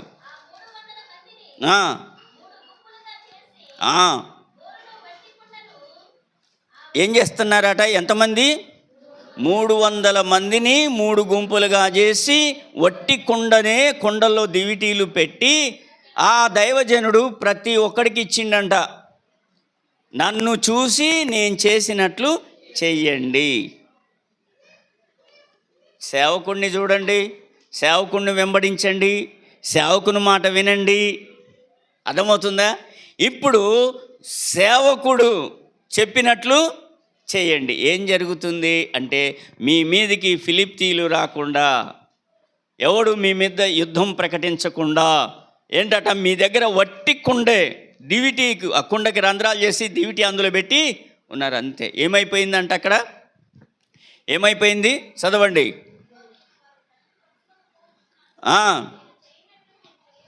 నేను చేయనట్లు మీరు చేయవలను, బూరలు ఊదినప్పుడు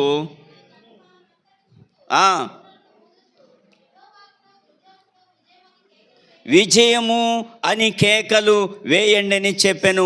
అట్లు నడిజామున మొదటి కావలి వారు ఉంచబడగానే అక్కడ ఉన్న వారందరూ కుండలు పగలగొట్టినప్పుడు అంట ఏమైపోయింది? ప్రతి వాడును తన చోటుకు దండు చుట్టి నిలవగా దండు వారందరూ ఏమైపోయారట? కేకలు వేయుచు పారిపోయిరి.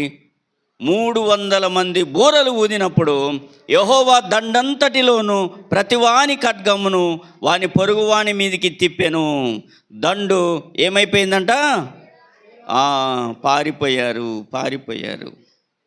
ఏం లేదు, ఉట్టి కుండ ఒకటి చేతులు పెట్టిండు సేవకుడు. ఇప్పుడు నేను చేసినట్లు మీరు చేయండి అన్నాడు, అంతే. కుండ చేతులు పట్టుకుంటే అద్భుతం జరుగుద్దా? కానీ సేవకుడు చెప్పినట్లు చేయడం వల్ల జరిగింది.